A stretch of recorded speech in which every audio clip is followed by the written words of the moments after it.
Hello. Today we will have lesson 14, the second part of the same new things for the third course of economics faculty. I'm Saydivalieva B. Well, we will have reading for details, vocabulary exercises today, and home task. The ability to take risks by stepping outside our comfort zone is the primary way by which we grow, but we are often afraid to take that first step. In trust, comfort zones are not really about comfort, they are about fear. Break the chain of fear to get outside. Once you do, you will learn to enjoy the process of taking risk and growing to the process. And if you remember, we had talked about the 10 ways to help you step out of your comfort zone and get closer to success. Let's revise them. The first, become aware of what's outside of your comfort zone. What are the things that you believe are worth doing but are afraid of doing yourself because of the potential for disappointment or failure? Draw a circle and write those things down outside the circle. This process will not only allow you to clearly identify your discomforts, but your comforts. Write identified comforts inside the circle. Become clear about what you are aiming to overcome. Take the list of discomforts and go deeper. Remember, the primary emotion you are trying to overcome is fear. How does the fear apply uniquely to each situation? Be very specific. Are you afraid of walking up to people and introducing yourself in a social situations? Why? Is it because you are unsure about the sounds of your voice? Are you insecure about your look, or you are afraid of being ignored? Get comfortable with discomfort. One way to get outside of your comfort zone is literally expand it. Make it a goal to avoid running away from discomfort. Let's stay with the theme of meeting people in the social settings. If you start feeling a little panicked when you're talking to someone you have just met, try to stay with it a little longer than you normally would before retreating to comfort. If you stay long enough and practice often enough, you will start to become less uncomfortable. And see failure as a teacher.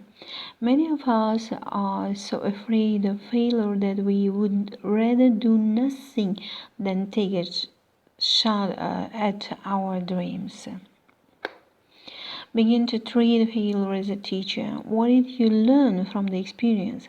How can you take that lesson to your next adventure to increase your chance to success? And many highly successful people failed plenty of time before they succeeded. Take baby steps. Don't try to jump outside your comfort zone.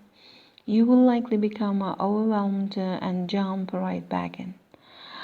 Take small steps towards the fear you are trying to overcome. If you want to do public speaking, start by talking every opportunity to speak to small groups of people. You can even practice with family and friends. And hang out with a risk taker. There is no substitute for this step. If you want to become better at something, you must start hanging out with the people who are doing what you want to do and start emulating them. Almost inevitable, their influence will start to have an effect on your behavior. Be honest with yourself when you are taking to make excuses. Don't say, oh, I just don't have the time for this right now. Instead, be honest and say, I'm afraid to do this.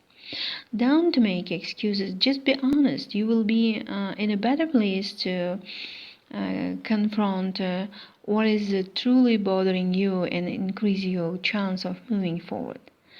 Identify how stepping out will benefit you.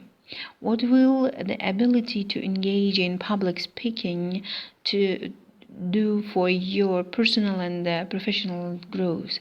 Keep these potential benefits in mind as a motivations to push through fear. Don't take yourself too seriously. Learn to laugh at yourself when you make a mistake. Risk-taking will inevitably involve failure and setbacks that will sometimes make you look foolish to others. Be happy to roll with the punches when others poke fun. Focus on the fun. Enjoy the process of stepping outside your safe boundaries. Enjoy the fun of discovering things about yourself that you may not have been aware of previously. And then, after reading all of these tips, do please the exercises for vocabulary, especially for vocabulary. Use the words from the box to complete each sentences. The first one is an example. As usual, there is one extra word that you don't have to use. Then, decide whether each statement is about full-time, part-time, permanent, or temporary work, and tick the right box. The third exercises. Write one word from the box below in each gap to complete the text. Of course, as usual, the first one is an example. You may choose to use some words more than once. In each sentence, write the correct form of the word given in the brackets. Well, and the home task. Draw a line from each word on the left to a word on the right to make a word appear. There is one extra word that you don't have to use. Then, as usual, the first one is an example given. In the second exercises, choose the best word from the brackets to fill the gap. The first one is an example. And the last exercises for home task, decide whether each statement is about regular work, teleworking, or shift work. Find please all the new words from the dictionary, tick the right box. And thank you for your attention. Send us your answers.